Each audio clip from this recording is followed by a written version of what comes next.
Bismillahirrahmanirrahim. Elhamdülillahi Rabbil alemin. Ve salatu ve selamu ala seyyidina ve nebiyyina Ebil Kasım'il Mustafa Muhammed ve alihi tayyibine tahirin ve ashabihil muntecebin. Mevdu'ul felsefeti ve mesailuha. Müellif bu 6. bahsin 4. alt konusunda felsefenin konusu nedir ve felsefenin meseleleri nedir? Yani felsefenin problemleri ve felsefenin çözmek istediği sorunlar nelerdir? Açıklamak istediği sorunlar ya cevaplandırmak istediği sorunlar nelerdir? Yavaş yavaş kendisi bu unvanları açıklayarak, bu unvanların atarak, bu unvanları belirleyerek kendisinin felsefeye yüklemiş olduğu manayı açıklamaya çalışıyor. Ki direktmen felsefeden benim maksadım budur ve felsefede bahs edilmesi gereken konular şunlardır. Felsefe şu sorunları çözüyor, direktmen açıklamadı. Dikkat ettiğiniz gibi kendisi baştan bir şekilde bir girişler yaparak, açıklamalar yaparak, yani konunun ne kadar önemli olduğu ve kendisinin de burada işaret ettiği gibi derslerde, çünkü kavramları netleştirmek önemlidir. Eğer biz kavramları netleştirmesek birbirimizle anlaşmamız da zorlaşıyor. Kendisinin temel hedefi kendisine göre kavramları, terimleri netleştirmek. Felsefe dediğim zaman felsefeden kastettiğim nedir? Doğal olarak bir konuya bir tarif ediliyorsa, yani tariflerin ekseriyeti ya hedef üzerinden yapılır, ya yöntem üzerinden yapılır, ya mevzu üzerinden yapılıyor. O en önemli, kendisinin önemli gördüğü önemli gördüğü tarif konu üzerinden yapılan tariftir. Dolayısıyla burada kendisi felsefenin konusunun ne olduğunu ve felsefede bahis edilecek meselelerin ne olduğunu açıklamaya çalışıyor.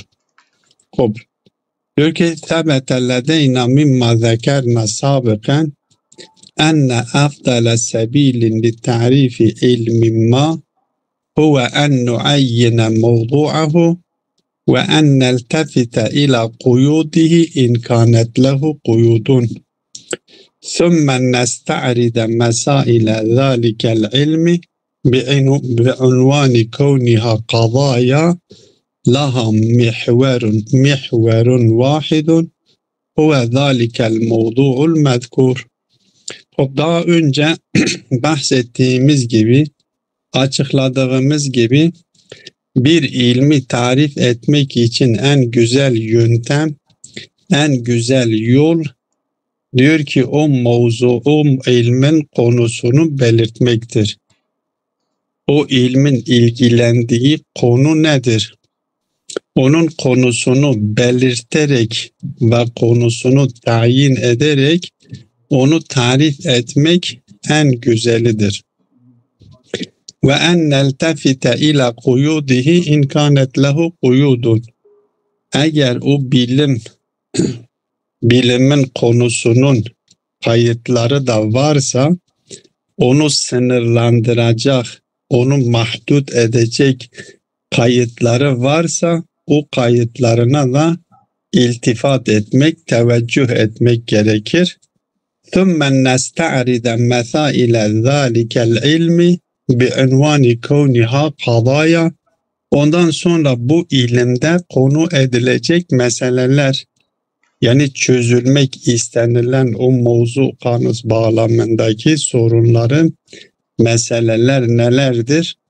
O meseleleri açıklamak, ki o meseleler de nedir? Önermelerdir.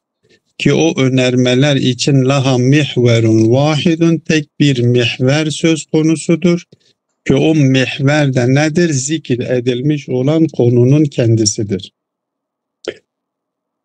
Ve min nahiyetin ukhra فإن تعيين الموضوع وقيوده يكون تابعا للمسائل. O bir bilim dalının, bir ilmin konusunu tayin etmek de ve o bilimin eğer kayıtları varsa, o konunun kayıtları varsa o kayıtları belirtmek, o bilimdeki meselelere tabidir. Yani ilk önce o meseleler belirlenmesi gerekiyor ki o ilmin konusu ve o ilmin konusunu sınırlandıran kayıtlar tayin edilebilsin. Ki o meselelerin özelliği de şudur ki elleti ukhida bi'aynil i'tibari terhaha fi ilmin hasin. Aynı o itibarla kendileri has bir bilimde ortaya atılıp ve hakkında konuşulması gerekiyor. O meseleler, yani ilmin konusunu belirtmek ve konuyu sınırlandıran kayıtları müşahhaslaştırmak meselelere tabidir. Ennehu mutevakkifun ila haddin ma alel vadi vel ittifaki. Yani bir anlamda bunun tayin edilmesi, bunun müşahhaslaştırılması, beyan edilmesi diyor ki normalde ittifak ve kararda dediğimiz, yani alimlerin ittifak etmiş olduğu görüşe bağlıdır. Onlar nasıl karar almışlarsa onların kararlarına, yani neredeyse onların kararlarına bağlıdır. Mesela örnek getiriyor. Mesela İza ahadna bi'aynil i'tibari invanel mevcud ellezî huve a'ammul mefahimi li umuril hakikati. Şimdi hakiki şeyleri dikkate aldığımız zaman, yani gerçekten var olan hakikatları dikkate aldığımız zaman bu hakikatleri ifade edecek en genel kavram vücut kavramıdır. Vücut kavramından daha kapsamlı bir kavram söz konusu değildir. Ya o kavramla vücut kavramıyla eşit niteliğindedir. Mesela şey denildiği zaman şey de bir anlamda vücuttur. Ki daha önceki Bidayetül Hikmet'te de biz bahsederken eş-şey'iyyetu el-vücud manasındadır. Şey'iyetle şey ile vücut musaviktir. Her ne kadar Mu'tezililer şey ile vücudu birbirinden ayırt ediyor ve bu ikisinin arasında umum hususi min vece vardır şeklinde bunu beyan ediyorlar ise de Allame Tabatabai Bidayetül Hikmet'e bunların musavik, hatta musavinin ötesinde birbiriyle musavik içerisinde olduklarını söylemişti. Yani hakiki bilimleri ifade eden kavramların tamamı içerisinde en genel, en kapsamlı kavram vücut kavramıdır. Diğer kavramlar ya vücut kavramıyla eşit derecededir veya ondan daha dar sınırlı, onun vücut kavramının ifade ettiği manaların hepsini ifade edebilecek nitelikte değildir. Biz farz ediyorum unvan mevcut sözcüğünü alıyoruz. فَسَوْفَ نَرَى أَنَّ جَمِيعَ مَوْضُعَاتِ الْمَسَائِلِ الْحَقِيقِيَّةِ دَاخِلَةٌ تَحْتَ ظِلِّ ذَٰلِكَ الْعُنْوَانِ. O hakiki olan meselelerin konularının tamamı bu unvanın altına giriyor. فَإِذَا جَعَلْنَاهُ مَوْضُوعَ أَحَدِ الْعُلُومِ فَسَوْفَ يَشْمُلُ جَمِيعَ مَسَائِلِ الْعُلُومِ الْحَقِيقِيَّةِ. Biz bunu bir ilmin konusu olarak aldığımız zaman mevcut unvanını bir ilmin konusu olarak aldığımız zaman hakiki bilimlerin meselelerinin tamamını kapsamış oluyor. وَهَذَا الْعِلْمِ هُوَ الْفَلْسَفَةُ بِالْاِسْتِلَاحِ الْقَدِيمِ. Eski istilaha göre bu felsefedir. Çünkü eski istilaha göre felsefeden bahsedildiği zaman, felsefenin konusu açıklandığı zaman diyorlar ki el vücudu bima huvel vücud. Mutlak vücuttur. El vücudu bima huvel vücud dediğimiz zaman varlık aleminde hakikaten her ne varsa, hatta hakikaten değil, hatta itibaren her ne varsa, itibaren dediğim yani insanın kendi zihninde tasarlanmış, itibar etmiş ama dışarıda bir gerçekliği söz konusu değildir. Mesela farz edelim, ben zihnimde bir insan olarak 4 kanatlı insanı tasavvur ediyorum. Bu benim itibar ettiğim bir varlıktır. Ama dışarıda bunun bir gerçekliği söz konusu değildir. Hatta bunları bile kapsayabilecek niteliktedir. Çünkü bilahare o itibar edilmiş olan varlık da hakikaten var olan varlıkla varlık bulmuştur. Ama zihinsel bir varlıktır, zihindedir. Yani hatta hakiki ilimleri bırakalım, belki itibari ilimleri vücut özelliklerini taşıdıklarından dolayı o vücutta da vücud-i zihnidir. Vücud-i zihni özelliğine sahip olduğu zaman onları bile kapsayacak niteliktedir.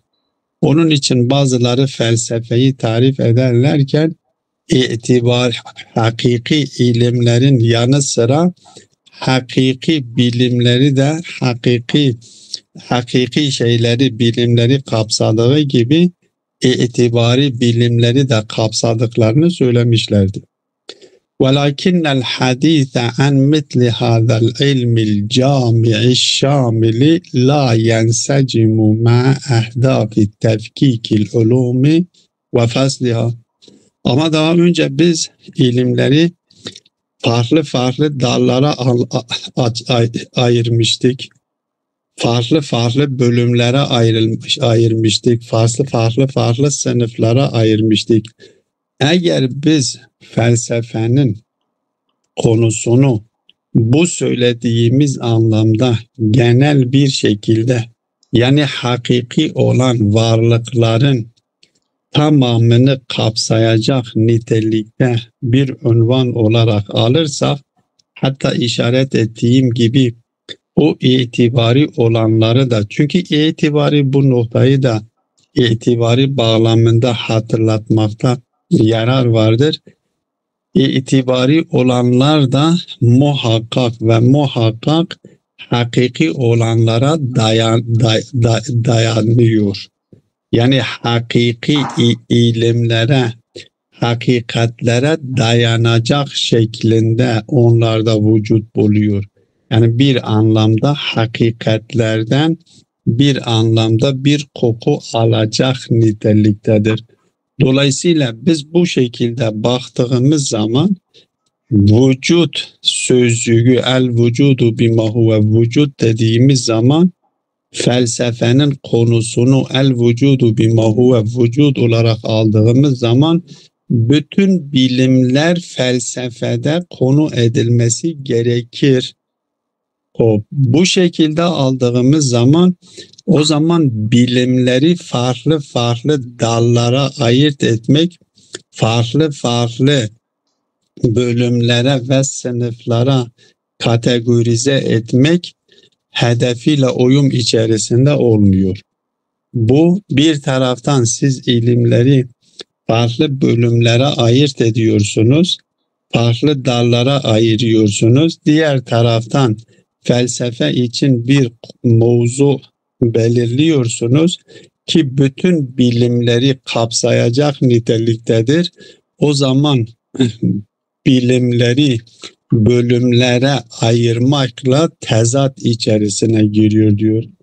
فَلَا بُدَّ اِذَنْ مِنَ الْاَخْذِ بِعَيْنِ الْاِعْتِبَارِ مَوْضُعَاتٍ اَكْتَرْ تَحْدِيدًا لِنَذْفُرَ بِتِلْكَ الْاَهْدَافِ.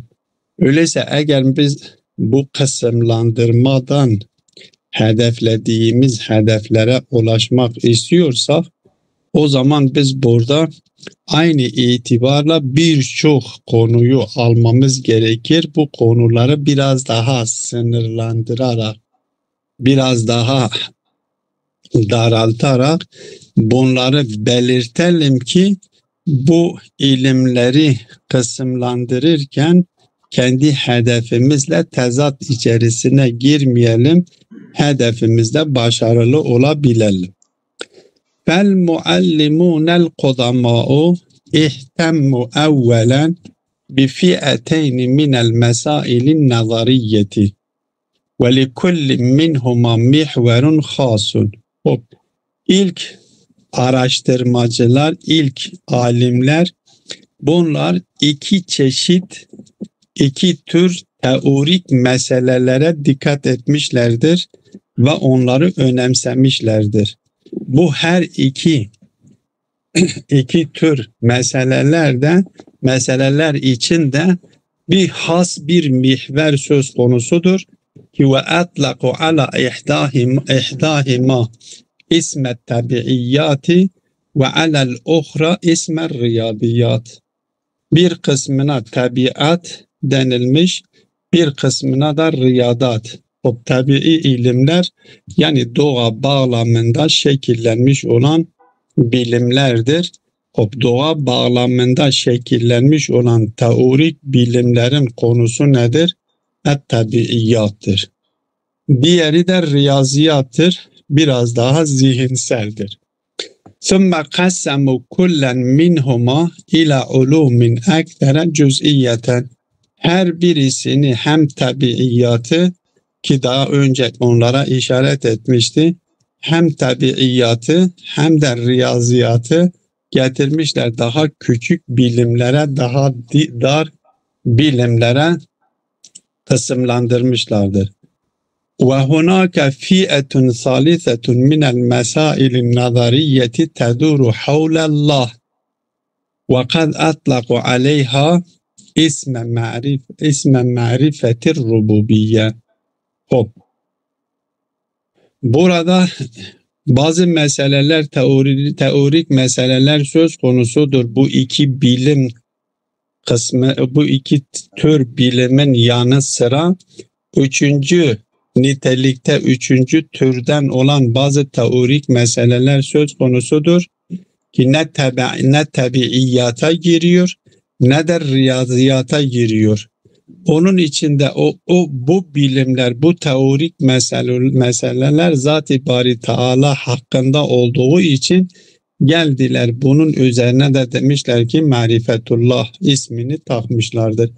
Öyleyse teorik olarak kendilerinin dikkat etmiş, önceki alimlerinin dikkat etmiş oldukları bilim dalları konularını dikkate aldığımız zaman 3 tane olmuş oldu. Et-tabiiyat, er-riyadiyat ve marifetur rububiyye. Bu 3 bilim dalı eskiden beri bu konular üzerinden ki teorik meselelerdir. Bunlar üzerinde çalışmışlardır. وبقيت فئة أخرى من المسائل العقلية النظرية وهي تتميز بموضوع أكثر شمولا من الموضوعات المذكورة بحيث إنه لا يختص بموضوع خاص. و bazı teorik ve akli meseleler söz konusudur ki kendisi de tetemeyyezu bi mevdu'in ektere şumulen. Yani öyle bir mevzu'la, öyle bir konuyla diğerlerinden ayrılıyor ki onun konusu kapsama olarak çok daha kapsamlıdır. Diğer zikrettiğimiz tabiiyatın, riyadiyatın, marifetullah'ı, marifetur rububiyenin kapsamadığını kapsayacak niteliktedir. Belki hatta bunları da kapsayabilecek niteliktedir. Ki bu herhangi has bir bilginin kapsamına girmiyor. وَالظَّاهِرْ أَنَّهُمْ لَمْ يَجِدُوا لِهَذِهِ الْمَسَائِلِ ismen hasen münasiben. O alimler bu türden, bu dördüncü türden olan meseleler hakkında bakın dört tür mesele oldu. Bir kısım tabiiyattır. Onun ismi bellidir. Onu da kendi sırasında kendi farklı dallara dallandırmışlardır. Bir kısım riyaziyattır, bir kısım marifetur rububiyettir ya marifetullah'tır. Bir kısım da burada kalmıştır ki bu kısmın konusunun kapsamlığı diğerlerinden çok çok daha geniştir. Ama bunun için herhangi bir isim koyamadılar. Bir isim bulamıyorlar. Bunlara uygun, bunları ifade edebilecek bir genel unvan söz konusu değildir. Onlar bulamamışlar. Ve bi munasebetil bahsi anha ba'de tabiiyati atlaku aleyha isme ma ba'de tabi'a evil metafizika. Bunlar baktılar ki bunlar için bu bilim, bu şey için bu konular hakkında bir isim bulamıyorlar. Ama bu konulardan bahs ederken ilk önce geliyorlar tabii, o tabiatla ilgili olan, doğayla ilgili olan konuları işliyorlar. Onları bitirdikten sonra bu gibi meselelerden bahs edecekleri için kendilerine artık, yani özellikle bunun için metafizik dememişler. Ya buna özellikle buna nedir? Mabadu tabiat dememişler. Sadece o tabiatla ilgili olan konulardan sonra bunlar konu edildiği için bunlara mabadu tabiat ya metafizika demişler. Metafizik demişlerdir. Ve mekanetu hâzihil mesaili bin nisbeti ila sairi mesailil ulumin nazariyeti. Elbette bu meselelerin, bu dördüncü kategoride yer almış olan meselelerin diğer teorik ilimlerdeki meselelere oranı, diyor ki sima'u tabii dediğimiz bilimin diğer tabii bilimlere oranla orantısı neyse aynı şekildedir. Çünkü es-sima'u tabiiyi biz söylemiştik. El cismu mutlak olarak cisim dediğimiz zaman bu cismin altında hem maden bilimi vardır, hem botanik bilimi vardır, hem hayvan bilimi vardır, hem insan bilimi vardır, hem astronomi, göklerdeki cisimler hakkındaki bilim vardır. Bunların hepsini bu cismin altına giriyor. Bu cismi, bu diğer her birisinden bunu ayırt etmek için sima-u tabii demişler. Sima-u tabii dediği zaman yani konusu cism olan bilim dallarının hepsini kapsayacak niteliktedir. Öyleyse es-sima-u tabiinin tabiat bağlamındaki diğer bilimlere oranla onun umumi hususi mutlaktır. Et-sima'u tabi'i bütün doğayla, tabiatla ilgili olan bilim dallarını kendine içine alıyor. Ama bunun altında yer almış olan maden bilimi o cismin kapsamış olduklarının hepsini almıyor. Nasıl insanla hayvan arasındaki ilişki gibidir. Es-sima'u tabi'i ile diğer doğa bilimlerinin arasındaki mesela nedir? Maden bilimi, insan bilimi, ot, bitki bilimi, bunlar arasındaki oran, ilişki, münasebet umumi hususi mutlaktır. Diyor ki bu felsefenin de bu dördüncü kategoride yer almış olan, ki buna biz mabadu tabiat diyoruz ya metafizik diyoruz. Bunun konumu diğer bilimlere oranla o sima-u tabiinin diğer doğa bilimlerine oranla konumu neyse aynı şekildedir. Fekema ennel cismel mutlaka قد جعل موضوعا لهذا العلم فكذا الموجود المطلق أو الموجود بما هو موجود قد جعلوه موضوع علم ما بعد الطبيعة. Ma ba'de tabiadan sonraki ilim için kullanmışlardır. Bu ilmin altında da birçok bilimler söz konusudur. Nasıl sima-u tabiinin altında birçok cüz'i bilim söz konusudur ise bu mabadu tabianın ya metafizik olarak nitelendirilmiş olan bilim dalının altında da cüz'i birçok bilim dalları söz konusu olduğunu söylüyor.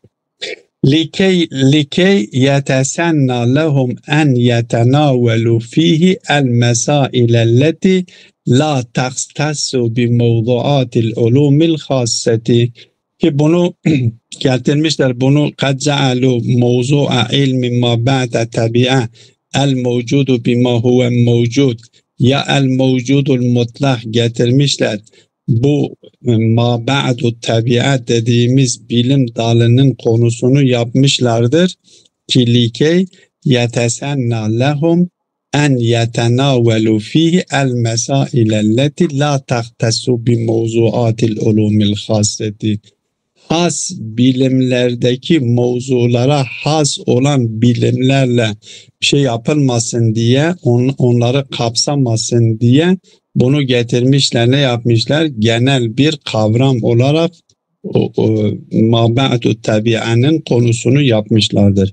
Ve in kanet kullu hadihil mesail la teşmulu cemi'el mevcudat. Her ne kadar bu meselelerin tamamı mevcudatların tamamını kapsamasa dahi yine kendileri getirmişler, ne yapmışlar? Bunu mevcud bima huve mevcud olarak mab'du tabi'anın ya metafizikin konusunu yapmışlardır. Ve bihâzihi sure vucide ilmun khassun yusemma mab'du tabi'a ev metafizika thumme summiye ba'de zâlike bil ilmil kulli, yani el ilmul kulli demiştir. Evil felsefetul ula denilmiştir ki burada vücut bağlamında vücudun genel özellikleri, yani bütün varlıklar arasında müşterek olan özelliklerden bahsedecek ki o özel, o daha cüz'i olan bilgilerin o konu bağlamındaki cüz'i konu bağlamında ona has olan özelliklerden bahsediyor. Ama bu ise bütün varlıklar için ortak olan özelliklerden bahsediyor. Kama eşerna min qablu fe innehu fil asril islamiyyi kanu yudemmicune mesailel metafizika bi mesaili marifetillahi ve yusemmunaha bil ilahiyatil bil ma'nel a'am. O İslam dünyasında geldiler marifetullah ile ilgili olan konuları da metafizike koydular. Onun içine soktular ve ona genel anlamda el-ilahiyatu bimanel a'am ismini taktılar. Ve ahyanen kanu yudammune ileyha bil münasebeti mesaile uhra mislul maadi ve esbabu saadetil insanil ebediyeti ve hatta ba'de mevadi'in nübüvveti ve vel imameti eyden. Hatta sadece marifetullah konularını getirip bu konu altına koymadılar. Belki maadla ilgili insanın ebedi mutluluğuna sebep olacak